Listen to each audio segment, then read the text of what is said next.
The world feared one man, Al Capone, gangster extraordinaire, and there has been no one since to take his place, that is, until today. We are about to witness the creation of the most despicable and evil super gangster ever to walk the streets. This is a film about the life and times of none other than Lucky Legs Jez. Jez showed signs of his chosen profession at a very early age. While still a babe in arms, Jez revealed his criminal tendencies, even though he has to resort to some fishing line to hold his gun up.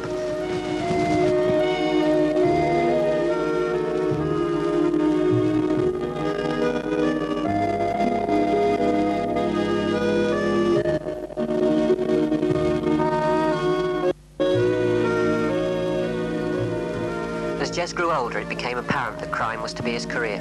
Even at this early stage, however, his actions were not unobserved. An aspiring detective, Sherlock Moans, was to be his first adversary. This intelligent-looking tech is seen here deeply engrossed in his personal dictionary of detectology.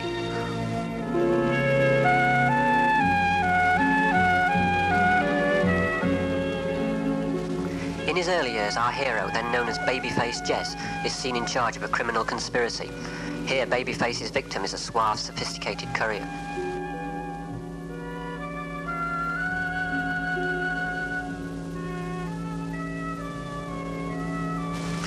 Little does he realize, however, that the vast sum of money he is carrying is soon to be misappropriated by Babyface Jez and his cronies.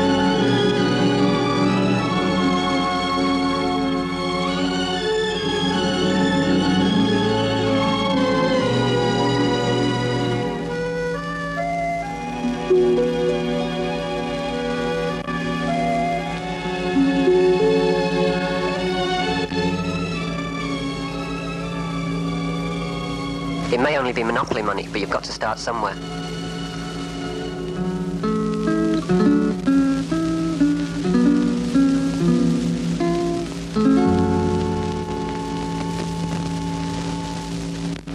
Unfortunately, Jez has been caught red-handed and is arrested by Sherlock to get his first taste of porridge.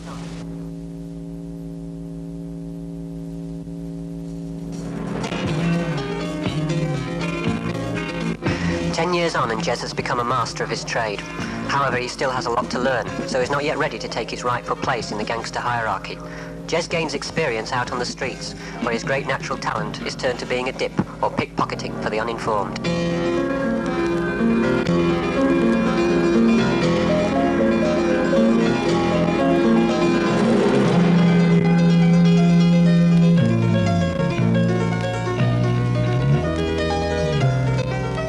On this occasion, however, he seems to have got more than he bargained for. Why would anyone carry a mousetrap in their pocket anyway?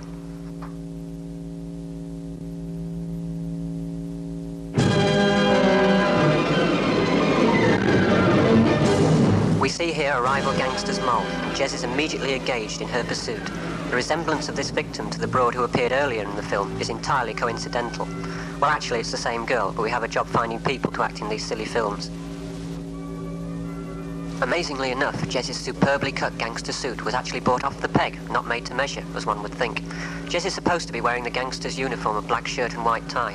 The shirt is in fact dark blue, as Jez hasn't got a black one, but he claims no one will be able to tell the difference.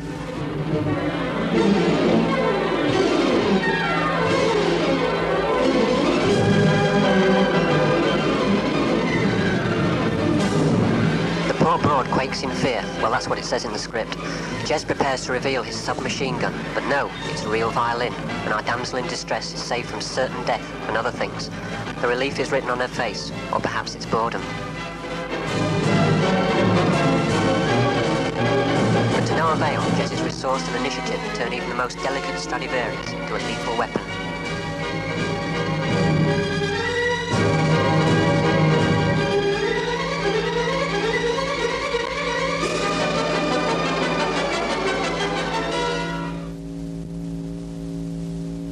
Later that same century, a detective arrives on his high-powered moped to investigate the scene of the crime.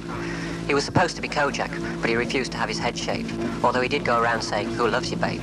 His interpretation of the part is rather pathetic, but Sherlock Moans wasn't available. Our tech sizes up the evidence, but has a slight problem in that his pen has run dry, but quick-thinking Chris finds a way.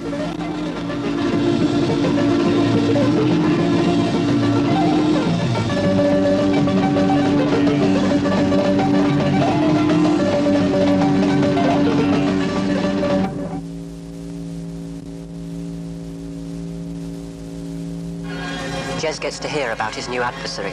Don't ask me how, I didn't write the script. He decides to plant a bomb along the route the educated man's Columbo always takes.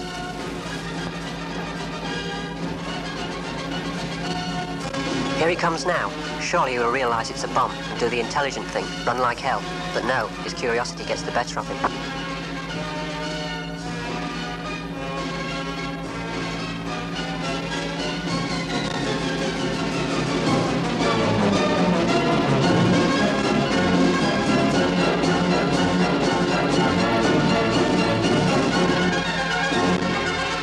Oh no, it's the Broad again.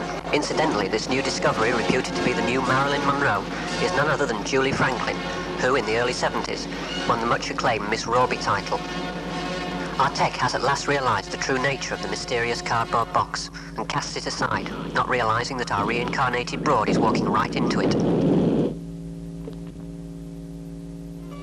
Jez and his cronies think they have disposed of the detective and have a picnic to celebrate, little knowing he's planted a bug in the butter. Clever bugger.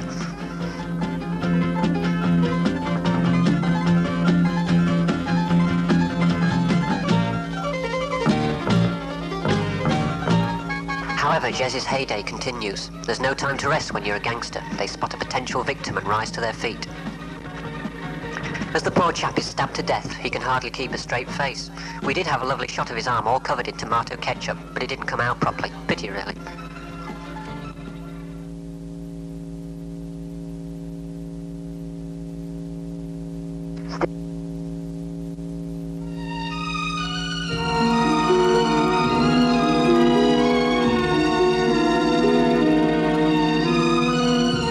Greatest job of all. In the smog of San Francisco, a village near Scunthorpe, Jez and his cronies drive to a house known to have millions of pounds worth of rare objects, seldom seen in public, such as Chris Ellerby's wallet.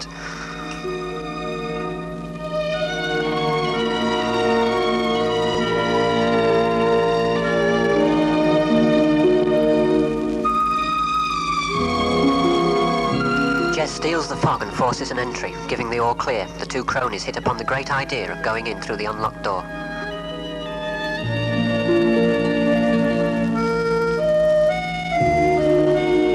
The robbery goes very smoothly, and Jez makes away with the loot, a rubbish bag full of cardboard boxes.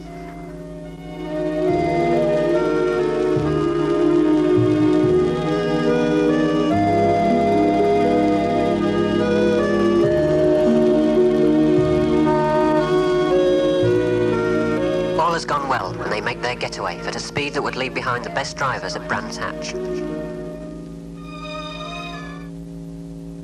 However, our tech is ready for action and waits inconspicuously at a strategic point en route. The gangsters realise that the chase is on and decide to try and lose their tracker by unexpectedly taking a side road. Unfortunately, Sterling Moss in the driving seat gives a left signal in good time, and our would-be Hell's Angel keeps hot on the trail. The chase continues, but little do they realise that they are heading for a railway crossing, a dead end in more ways than one. It's good, this next bit.